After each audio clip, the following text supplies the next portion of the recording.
They're actually waiting for their health to improve to feel gratitude. Right. They're waiting for their new relationship to feel joy and gratitude and thankfulness. They're waiting for the new career to happen. And once it happens, then they celebrate and feel gratitude. Well, if you believe that your thoughts and feelings produce an effect in your life, and you're living in the lack every single day waiting for it to happen, you're separate from the experience, right? So if you think about the emotional signature of gratitude, when you are receiving something that you like, that's pleasurable, you've just gotten or received something that is pleasurable, something just happened to you, or something's happening to you that you like, you say thank you, you feel gratitude. So the emotional signature of gratitude is that something has already happened. And it is the absolute perfect state of receiving. It is the absolute state of receivership. So here's an example. Person gets a diagnosis. The diagnosis is something like cancer. The first moment they hear that word, they feel fear.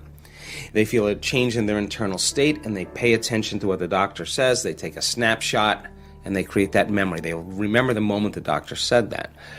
So now they're in fear. They're scared. And they're going to think positively, or they'll say, I'm going to beat this thing. Well, if they're feeling fear, they can only accept, believe, and surrender to the thoughts equal to their emotional state. That fear thoughts will be the only ones that will make it in there.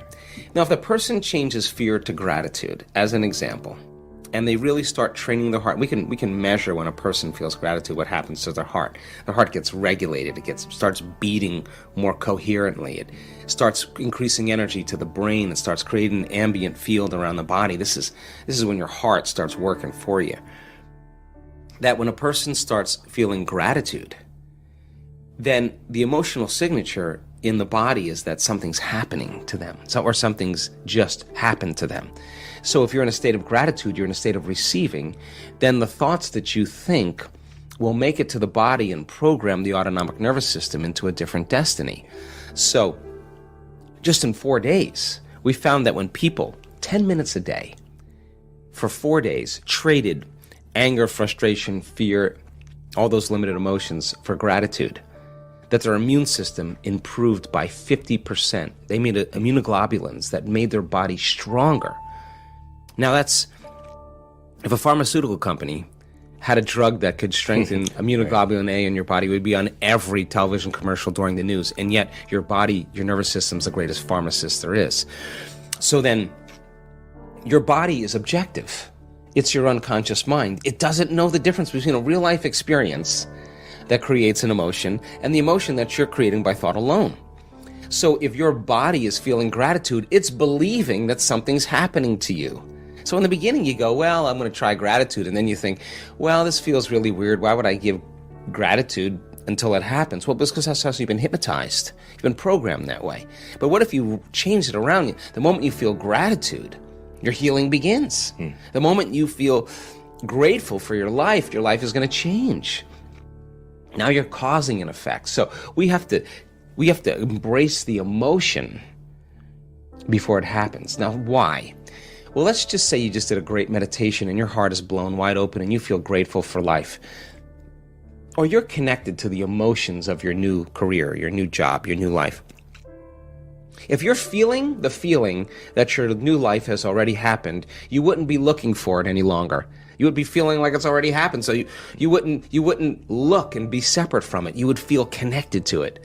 And then if you lost it and you started feeling angry because of traffic, I'd say, oh my God, you're back to the unconscious program again of allowing something outside of you to control your feelings and thoughts. You're back to that victimization program. So then when you start playing this game and you catch yourself and you self-correct and you get back into gratitude and feeling it, then your body is no longer preoccupied of when it's going to happen or where it's going to happen. If you feel it, it feels like it's already happened. Where you place your attention is where you place your energy. So if you have all of your attention in the present moment, you're conserving a lot of energy to create with. If I'm talking to you and you're thinking about where you're going to go for lunch and who you're going to go with and how you're going to get there, and I'm talking to you, you left the present moment and your attention went to some future. and your energy will go down, and you won't be able to comprehend what I said.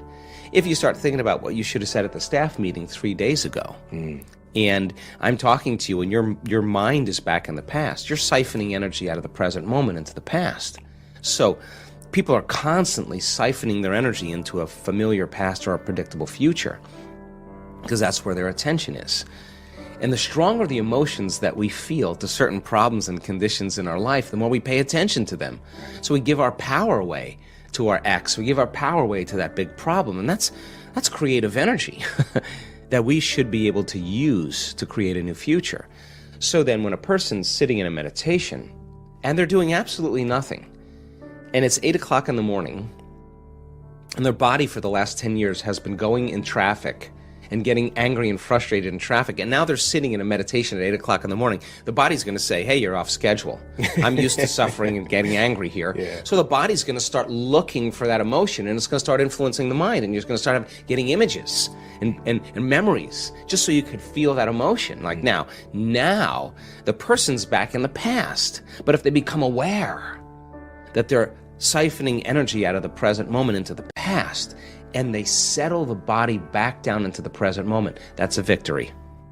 And those victories add up. And you're telling the body in that moment that it's no longer the mind, that you're the mind, and that's a victory. And then people get frustrated and they say, I can't meditate. Oh, really? Well, actually, you're doing it right. That's actually what meditate. You're doing exactly what you're supposed to be doing. And then all of a sudden the body says, well, it's 8:15 now. This is when you normally, go get something to eat and you have your coffee and your body's starting to want to get up and do something. You become aware that your body wants to get up and move and you're in the meditation, and you tell your body, you bring it back to the present moment and you settle it back down. You are training the animal. That's a victory. Now you're executing a will that's greater than the program, because most people lose their free will to a program. Now you're telling the body, I'll tell you when we get up, not when you want to get up. You're not the mind, I'm the mind. And that's a victory. Now, we've done the research on this. If you keep doing this and you stay with it, sooner or later, the body's going to surrender to a new mind.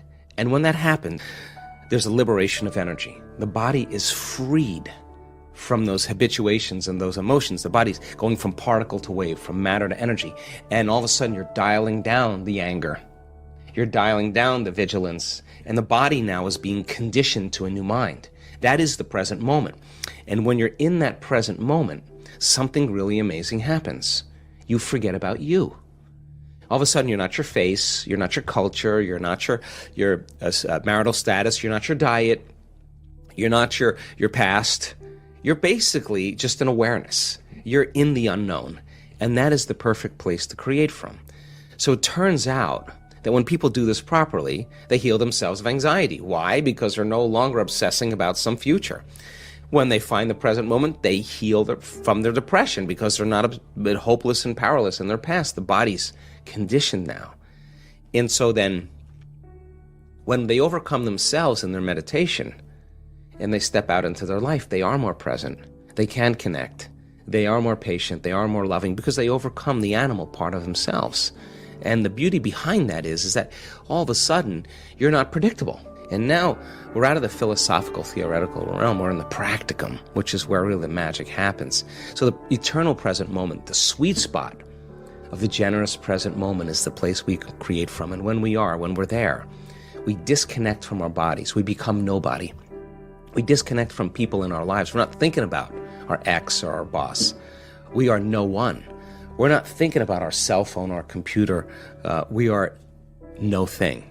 We are not thinking about where we live, where we work, where we sleep. We are nowhere. And we're not thinking about the predictable future and the familiar past. We're in no time.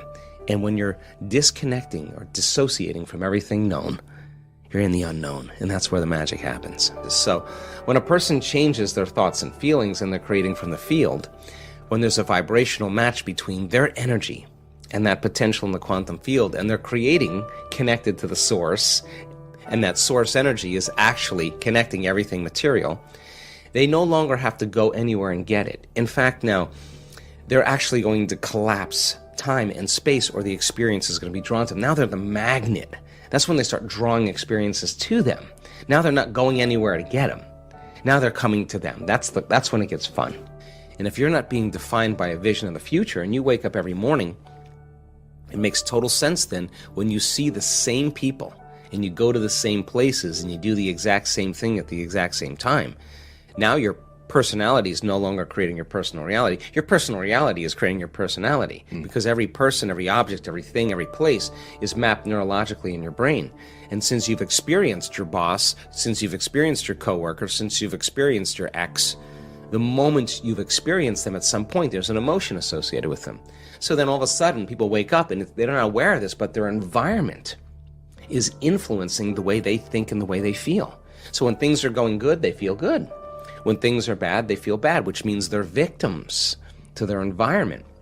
Why are you unhappy? Well, this person made me unhappy, which means unconsciously that person is actually controlling the way I feel and the way I think. Now I'm a victim to that circumstance. So to change then is to be greater than that environment. So then you would have to reprogram the way you'd think and the way you'd feel to no longer return back to the same state of being. Now that's the mastery, because it isn't just having a great meditation and then getting on the freeway and flipping everybody off or judging your coworker. Right. You just return back to the old self. You got to be able to maintain that modified state of mind and body your entire day. And if you can, get ready, because weird things are going to happen in your life. So the person who's starting to try it out in a curious way, like, let's just do the experiment. Let's just see if I change my energy, I change the way I think I feel, is there going to be some effect in my life? When they start seeing that, they're no longer like, oh, I got to go create my life today. They're actually excited to do it because they don't want the magic to end. They want to keep it going. Now, that's when it gets kind of cool, because this is when you start believing in yourself. And when you believe in yourself, you believe in possibilities, right? When you believe in possibilities, you got to believe in yourself. When you stop believing in possibilities, you can't believe in yourself. So people are waking up and going, wow, it doesn't matter your skin color, doesn't matter how rich you are, doesn't matter how healthy you are, it doesn't matter how young you are, how old you are, how in shape, out of shape. Not even if you've ever meditated before. It doesn't even matter. It's a formula. And you don't need 40 years of dedication to meditation to get it. You just got to understand the formula. And like playing ping pong or hitting a golf ball or dancing the salsa, you're going to figure it out sooner or later, and it's going to get easier and it's going to get fun. That's what we want for people.